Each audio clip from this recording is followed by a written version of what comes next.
Jadi ini pertemuan ke-12 kita, putusan dan penetapan.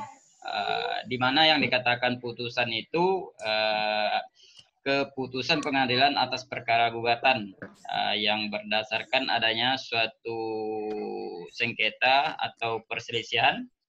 Dalam arti putusan merupakan produk dari pengadilan dalam perkara contenticiosa, yaitu produk pengadilan yang sesungguhnya, ya. Disebut juga dengan jurisdiction contentiosa, karena ada dua pihak yang berlawanan dalam perkara penggugat atau yang tergugat. Nah, itu yang dimaksud dengan putusan itu harus dikeluarkan oleh pengadilan. Terus adapun yang dimaksud dengan penetapan itu adalah keputusan pengadilan atas perkara permohonan, misalnya penetapan dalam perkara dispensasi nikah, izin nikah, poligami, ya, perwalian, dan sebagainya lah. Mungkin ini banyaknya nanti di pengadilan agama gitu ya. Tapi ini berkaitan dengan PT-UN gitu, yang dimaksud dengan penetapan gitu ya. Penetapan itu merupakan apa?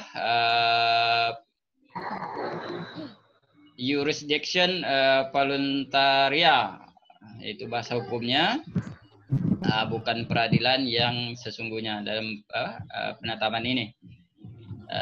Karena adanya penetapan hanya ada pemohon, tidak ada lawan hukum. Dalam penetapan hakim tidak menggunakan kata-kata mengadili, cuma dia menetapkan gitu. Bukan mengadili ya. Kalau putusan itu kan ada mengadili ya. Kalau di penetapannya hanya menetapkan. Nah, bahasanya seperti itu maksud dari gramatikal, tata bahasa dari hukumnya gitu. Terus macam-macam putusan itu ada putusan akhir, ada putusan sela, ada putusan serta merta. Ya, putusan akhir ini ending dari persidangan. Dalam artian putusan akhir yang ditetapkan oleh hakim yang menyidang di PT-UN. Kalau PT-UN ada pengadilan negeri ya. Di suatu persidangan yang putusan terakhir. Jadi sebelum putusan akhir ini ada namanya putusan sela. Putusan sela itu nanti banyak lagi dengarnya lagi, mendengar dari ini pembuktiannya nanti seperti apa gitu. Jadi putusan sela ini belum putusan akhir. Nah, itu yang nama putusan-putusan ya. Terus ada putusan serta merta. Kalau putusan serta merta ini putusan yang ini masih ada upaya hukumnya lagi, tapi dia belum ada kekuatan hukum yang tetap. Tapi pihak penggugat ini mendesak untuk dibikin satu keputusan dari pengadilan. Jadi itu putusan serta merta. Nanti kalau putusan serta merta ini kita merujuk nanti ke SEMA nomor berapa ya, surat edaran Mahkamah Agung ini gitu, seperti itu. Jadi silakan dilihat ya di surat edaran nanti dalam memutuskan putusan serta merta ada syarat-syaratnya gitu ya kan, yang harus diikuti oleh pengadilan gitu. Contohnya putusan serta merta ini ketika si A dengan perjanjian si B lewat batas waktu, sedangkan dia sewa menyewa tanah itu ya, umpama sewa menyewa tanah, tahu-tahu si A ini si B ini tidak menepati janji, ibaratnya sudah habis waktunya, waktu dari perjanjian. Jadi waktu perjanjian ini mau tidak mau harus dikosongkan bangunan itu gitu, seperti biasa. Tetapi kekuatan hukum yang tetap itu belum mengatakan si A ini pemilik tanah gitu ya kan, masih dalam proses. Nah, cuma dia keterlambatan si B ini membayar sewa menyewa tanahnya tadi gitu. Jadi dia si A ini menuntut harus mengosongkan tanah itu, harus bangunan tidak ada di atas tanahnya. Menuntut di pengadilan. Jadi harus dikosongkanlah itu bangunan di atas tanah si A yang tadi. Jadi itu adalah putusan serta merta lantaran belum ada putusan kekuatan hukum yang tetap mengatakan si A ini pemilik tanah dari pengadilan gitu. Jadi itu namanya putusan. Jadi macam-macam putusan itu ada 3 gitu. Putusan akhir, putusan sela, putusan serta merta. Jadi putusan serta merta ini banyak juga di apa nih di pengadilan agama ya. Nah, seperti itu. Gitu. Terus ada juga putusan yang di apa? Putusan sela tuh ada apa? Ada beberapa macam. Ada putusan ponisnya, ada putusan apa? Preparatornya ya, persiapan sebelum putusan akhir ya. Terus ada putusan insidentil, putusan berhubungan dengan peristiwa atau insiden yang untuk sementara menghentikan pemeriksaan gitu ya. Jadi itu putusan-putusan sela.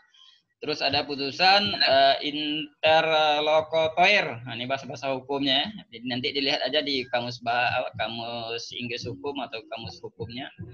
Bisa nanti itu. Jadi putusan sela itu ada empat ini kalau dilihat dari putusan tadi gitu ya. Jadi dapat kita bedakan kalau dari segi apa hadir tidak ini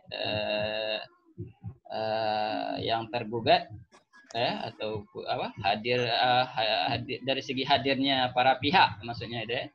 Pada saat putusan dijatuhkan putusan dapat dibagi 3 macam gitu ya.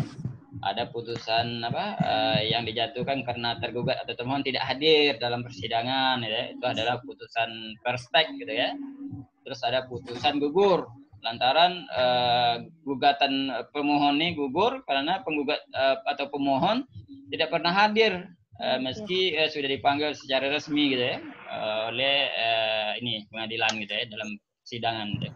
Terus ada putusan yang bersifat kontradiktor gitu ya. Jadi putusan yang apa nih saat dijatuhkan diucapkan itu dalam sidang tidak hadir salah satu pihak. Seperti itu. Yang dikatakan kalau dilihat dari segi ini tidak hadirnya penggugat dan tergugat ya seperti itu ya. Terus kalau dilihat dari segi isinya perkara atau apa dapat putusan itu dapat dibagi empat macam gitu ya.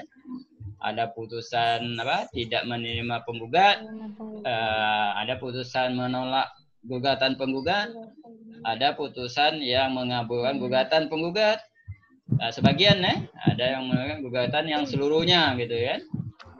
Putusan bisa juga dikatakan dari ini gugatan gitu. Itu apa yang dikatakan putusan nih.